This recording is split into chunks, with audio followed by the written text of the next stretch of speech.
छोटा सत्र था, लेकिन दूरगामी निर्णय करने वाला सत्र था। इस नए सदन की पवित्रता का एहसास उसी पल शुरू हो गया था, जो हम लोगों को एक नई शक्ति देने वाला है। और उसी का परिणाम है कि आने वाले समय में जब बहुत बड़ी मात्रा में यहाँ हमारी माताएं बहनें बैठी होगी, देश गौरव की अनुभूति।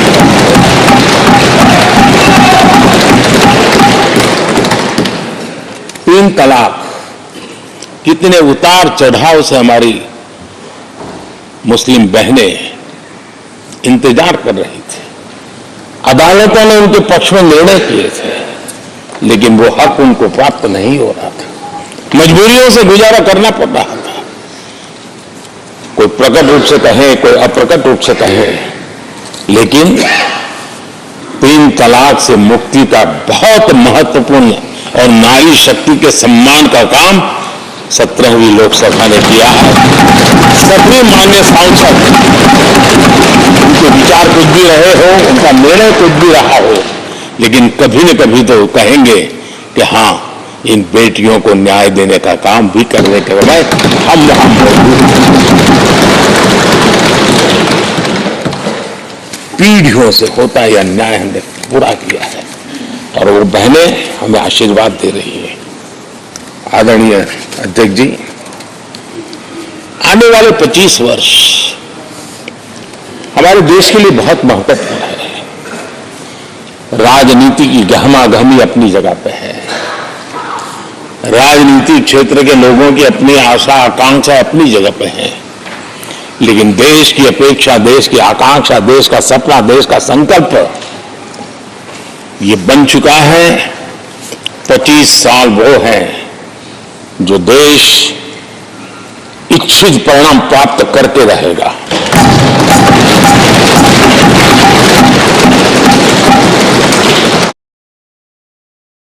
उन्नीस 1930 में जब महात्मा गांधी जी ने दांडी की यात्रा की थी, नमक का सत्याग्रह था। घोषणा होने के पहले लोगों को सामर्थ्य नजर नहीं आया था।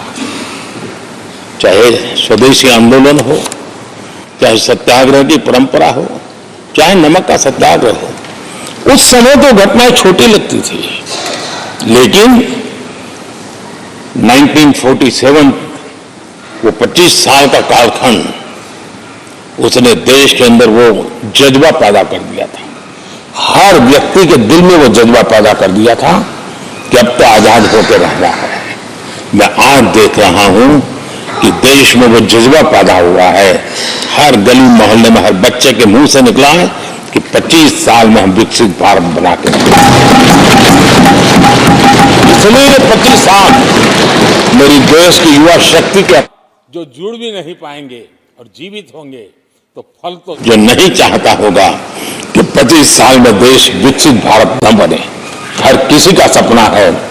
कुछ लोगों ने सपने को संकल्प बना लिया है, कुछ लोग शायद संकल्प बनाते देर हो जाएगी, लेकिन जुड़ना हरेक को होगा।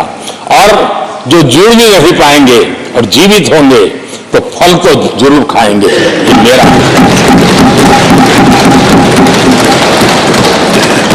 आदरणीय अध्यक्ष जी, ये 5 वर्ष हमने बहुत ही कठोर कानून बनाया है ताकि व्यवस्था में पारदर्शिता लाकर युवाओं को नए मौके दिए गए हैं। पेपर लीक जैसी समस्या जो हमारे युवाओं को चिंतित करती थी, हमने बहुत ही कठोर कानून बनाया है ताकि उनके मन में जो सवाल या निशान था और उनको व्यवस्था के प्रति उनका गुस्सा था, उसको एड्रेस करने का सभी माननीय सांसदों ने देश के युवाओं के मन के भाव को समझ करके बहुत ही महत्वपूर्ण निर्णय किया है। आदरणीय अध्यक्ष जी, ये बात सही है कि कोई भी मानव जात अनुसंधान के बिना आगे नहीं बढ़ सकती है। उसको नित्य परिवर्तन के लिए अनुसंधान अनिवार्य होते हैं और मानव जात का लाखों साल का इतिहास गवाह है कि हर काल में अनुसंधान होते रहे, जीवन बढ़ता चला गया है, जीवन का विस्तार होता गया है। इस सदन ने विधिवत रूप से कानूनी व्यवस्था खड़ी करके अनुसंधान को प्रोत्साहन देने का बहुत काम किया है। नेशनल रिसर्च फाउंडेशन नाम बहुत दूरगामी होने वाले हैं और इतना बड़ा महत्वपूर्ण काम ये 17वीं लोकसभा ने किया है। मुझे पक्का विश्वास है देश की युवा शक्ति में इस व्यवस्था के कारण दुनिया का रिसर्च और का एक हब हमारा देश बन सकता है। हमारे देश की युवा के टैलेंट ऐसी है, आज भी दुनिया की बहुत कंपनियां ऐसी हैं जिनके इनोवेशन के काम आज भी भारत में हो रहे हैं, लेकिन एक बहुत बड़ा हब बनेगा, यह मेरा पूरा विश्वास है। आदरणीय अध्यक्ष जी, 21वीं सदी में हमारी बेसिक नीड्स पूरी तरह बदल रही है। कल तक जिसका कोई मूल्य नहीं था, कोई ध्यान नहीं था, वो आने वाले में बहुत अमूल्य बन चुका है। जैसे डेटा, पूरी दुनिया में चर्चा है डेटा का सामर्थ्य क्या होता है। हमने डेटा प्रोटेक्शन बिल ला करके पूरी भावी पीढ़ी को सुरक्षित कर दिया है। पूरी भावी को एक नया शस्त्र हमने उसके हाथ में दिया है, जिसके आधार पर वो अपने भविष्य को बनाने के लिए इसका सही इस्तेमाल भी करेंगे। और digital personal data protection act, ये हमारी 21वीं सदी की पीढ़ी को और दुनिया के लोगों को भी भारत के इस एक्ट के प्रति रुचि बनी हुई है। दुनिया के देश उसका अध्ययन करते हैं, अपने अपना नई नई व्यवस्था अनुकूल करने के लिए प्रयास कर रहे हैं। और डाटा का उपयोग कैसे हो, उसकी भी उसमें गाइडलाइंस है। अनेक प्रकार से प्रोटेक्शन का पूरा प्रबंध करते हुए इसका सामर्थ्य कैसे आए। जिस डेटा को लोगों को गोल्ड माइन कहते हैं, न्यू ऑयल कहते हैं, मैं समझता हूँ वो सामर्थ्य भारत को प्राप्त हो। और भारत इस शक्ति के इसलिए विशेष है क्योंकि विविधताओं से भरा हुआ देश है। हमारे पास जिस प्रकार की जानकारी और हमारे साथ जुड़े हुआ डेटा जो जनरेट होता है, सिर्फ हमारा रेलवे पैसेंजर्स का डेटा कोई देख ले, दुनिया के लिए बहुत बड़ा संशोधन का विषय बन सकता है। उसकी ताकत को हमने पहचान करके इस कानूनी व्यवस्था को दिया है। आदरणीय अध्यक्ष जी, जल थल नभ, इस सदियों से इन क्षेत्रों की चर्चा चली है, लेकिन अब समुद्री शक्ति और स्पेस की शक्ति और साइबर की शक्ति, एक ऐसी त्रिविध शक्तियों का मुकाबला करने की आवश्यकता खड़ी हुई है। और विश्व जिस प्रकार के संकटों से गुजर रहा है और विश्व जिस प्रकार के विचारे प्रभाव पैदा करने का प्रयास कर रहे हैं, तब इन क्षेत्रों में हमें सकारात्मक सामर्थ्य भी पैदा करना है और नकारात्मक शक्तियों से अपने आप को, हर चुनौती को चुनौती लेने का सामर्थ्य भी बनाना है। और उसके लिए आवश्यक स्पेस से जुड़े रिफॉर्म्स बहुत अनिवार्य थे और बहुत दूरगामी दृष्टि के साथ स्पेस के रिफॉर्म का काम हमारे यहाँ हुआ है। आदरणीय अध्यक्ष जी, देश ने जो आर्थिक रिफॉर्म किए हैं उसमें 17वीं के लोकसभा के सभी माननीय सांसदों की बहुत बड़ी भूमिका रही है। बीते वर्षों में हजारों कंप्लायंसेस बेवजह हम जनता जनार्दन को ऐसी चीजों में उलझाए रखा। ये गवर्नेंस की एक ऐसी विकृत व्यवस्था विकसित हो गई, उसमें से मुक्ति दिलाने का बहुत बड़ा काम हमारे यहाँ हुआ है। और इसके लिए भी ये सदन का मैं आभारी हूँ। यानी इस प्रकार के कंप्लायंसेस के बोझ में सामान्य व्यक्ति तो दब जाता है। और मैंने तो एक बार लाल किले से भी कहा था, हम जब मिनिमम गवर्नमेंट मैक्सिमम गवर्नेंस कहते हैं, मैं दिल से मानता हूं कि लोगों की जिंदगी में से जितना जल्द सरकार निकल जाए उतना ही लोकतंत्र का सामर्थ्य बढ़ेगा। रोजमर्रा की जिंदगी में हर डगर पे सरकार टांग क्यों अड़ाए। हाँ, जो अभाव में है उसके लिए सरकार हर पल मौजूद हो, लेकिन सरकार का प्रभाव उसकी जिंदगी को ही रुकावट बना दें, ऐसी लोकतंत्र नहीं हो सकता है। और इसलिए हमारा मकसद है सामान्य मानवीय की जिंदगी से सरकार जितनी हट जाए, कम से कम उसकी जिंदगी में सरकार का नाता रहे, वैसा समृद्ध लोकतंत्र दुनिया के सामने हमने आगे बढ़ाना चाहिए। उस सपने को पूरा करेंगे।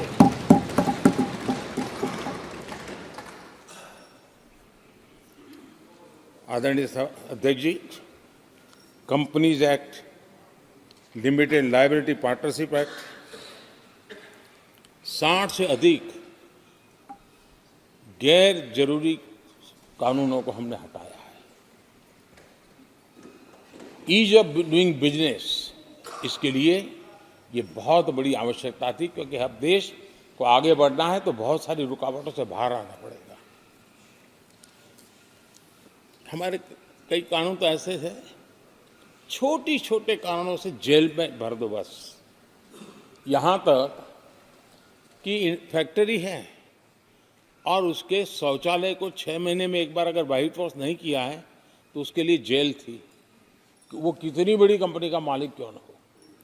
अब ये जो एक प्रकार की जो अपने आप को बड़े लेफ्ट लिबरल कहते हैं, उन लोगों की आइडियोलॉजी, और देश में ये तुमारशाही का जमाना, उन सारों से मुक्ति दिलाने का हमें भरोसा होना चाहिए भाई। वो करेगा। आज लोगों के घरों में लिफ्ट होती है, वो सोसाइटी फ्लैट वाले लोग अपनी लिफ्ट रिपेयर करते ही है जी, हर चीज कर लेते हैं। तो ये जो समाज पर, नागरिक पर भरोसा करने का काम, बहुत तेजी से बढ़ाने का काम 17वीं लोकसभा ने किया है। और इसके लिए जन विश्वास एक्ट, मैं समझता हूं 180 से ज्यादा प्रावधान डीक्रिमिनलाइज करने का काम किया है। जो मैं कहा छोटी छोटी बात में जेल में डाल देना, ये डीक्रिमिनलाइज करके हमने नागरिक को ताकत दी है। वो इसी सदन ने किया है, यही माननीय सांसदों ने किया है। कोर्ट की चक्कर से जिंदगी बचाने के लिए बहुत महत्वपूर्ण काम, कोर्ट के बाहर विवादों से मुक्ति, उस दिशा में एक महत्वपूर्ण काम, मध्यस्थता का कानून, उस दिशा में भी इसी माननीय सांसदों ने बहुत बड़ी भूमिका अदा की। जो हमेशा हाशिए पर थे, किनारे पर थे, जिनको कोई पूछता नहीं था, सरकार होने का उनको एहसास हुआ है। हाँ, सरकार है हमें। जब कोविड में मुफ्त इंजेक्शन मिलता था ना, उसको भरोसा होता था, चलिए जान बच गई। सरकार होना का उसको एहसास होता है। और यही तो सामान्य मानवीय की जिंदगी में बहुत आवश्यक होता है।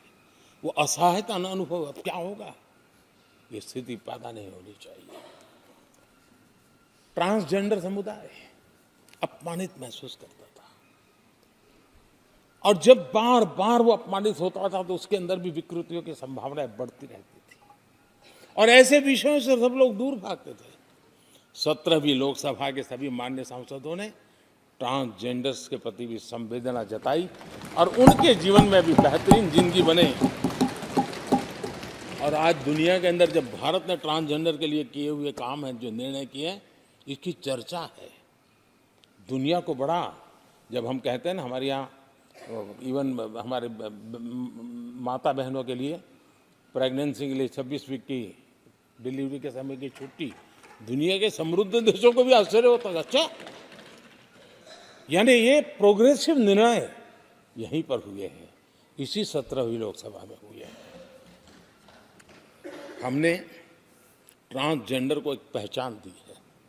अब तक करीब 16-17 हजार ट्रांसजेंडर को उनका आइडेंटिटी कार्ड दिया गया है, ताकि उनके जीवन को, और मैंने देखा अब तो मुद्रा योजना से पैसे लेकर के छोटा मोटा वो बिजनेस करने लगी, वो कमाने लगी है।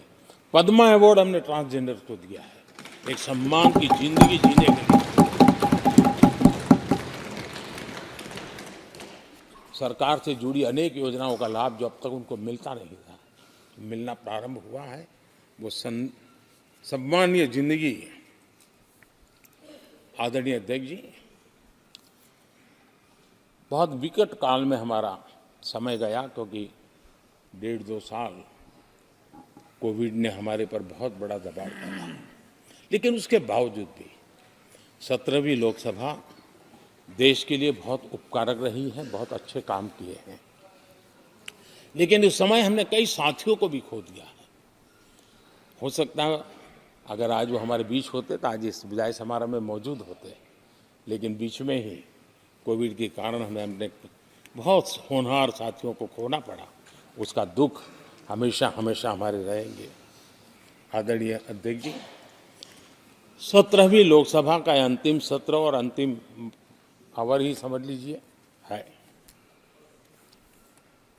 लोकतंत्र और भारत की यात्रा अनंत है, अनेक, और ये देश किसी पर्पज के लिए है, उसका कोई लक्ष्य है, वो पूरी मानव जात के लिए।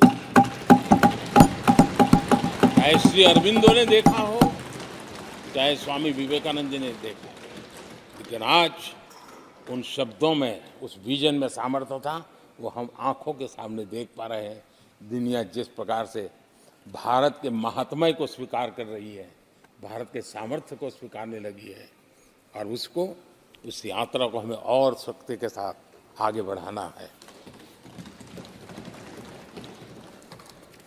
आदरणीय अध्यक्ष जी, चुनाव बहुत दूर नहीं है। कुछ लोगों को थोड़ी घबराहट रहती होगी, लेकिन ये लोकतंत्र का सहज आवश्यक पहलू है।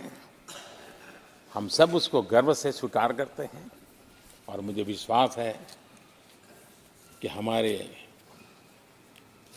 चुनाव भी देश की शान बढ़ाने वाले, लोकतंत्र की हमारी जो परंपरा है, पूरे विश्व को अचंभित करने वाले अवश्य रहेंगे, ये मेरा पक्का विश्वास है।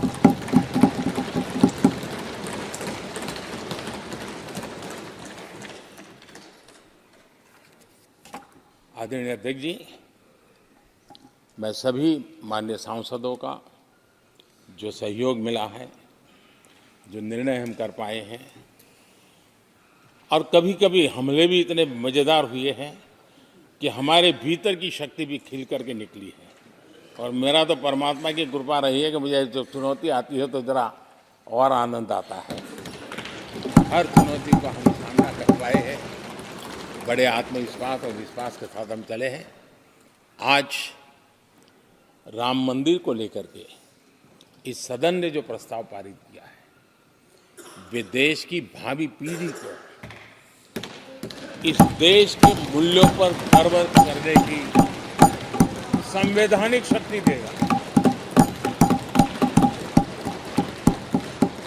ये सही है कि हर किसी में ये सामर्थ्य नहीं होता है कि ऐसी चीज़ों में तो कोई हिम्मत दिखाते हैं, कुछ लोग मैदान छोड़ के भाग जाते हैं, लेकिन फिर भी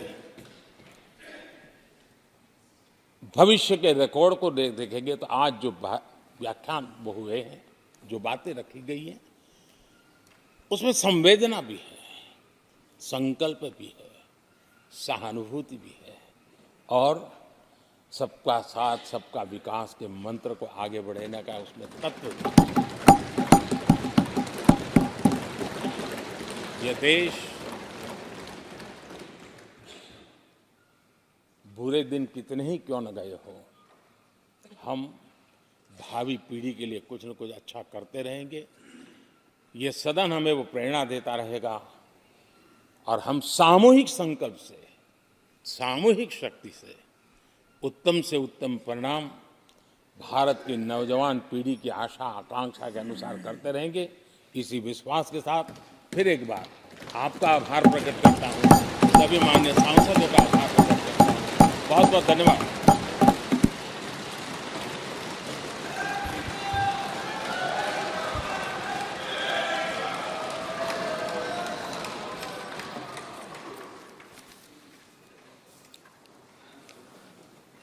माननीय प्रधानमंत्री जी, माननीय सभी सदस्यगण, 7वीं लोकसभा के इस सत्र के साथ लोकसभा का आज समापन हो रहा है। 7वीं लोकसभा इसलिए भी विशेष है कि भारत के अमृत काल में हमने संसद के पुराने भवन और नए भवन दोनों भवनों में अपने संसदीय दायित्वों को निभाया।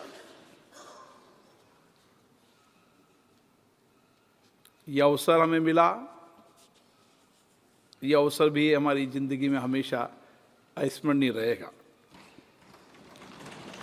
नए भवन में स्थापित पवित्र सिंगोल न्याय, सुशासन, राष्ट्रीय एकता और राजनीतिक शुचिता का प्रतीक है।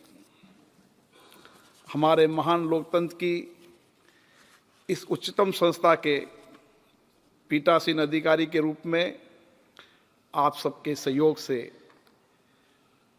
आपके सकारात्मक सहयोग से मैंने दायित्व निभाया। माननीय प्रधानमंत्री जी ने अभी बहुत बातें हमें प्रेरणा स्वरूप बताई। हमारे लिए ये पल ऐतिहासिक पल रहेगा, अद्भुत भी रहेगा और हमारी जिंदगी में लोकतंत्र की इस यात्रा के लिए हमेशा स्मृतिपूर्ण वाला ये काल हमारे लिए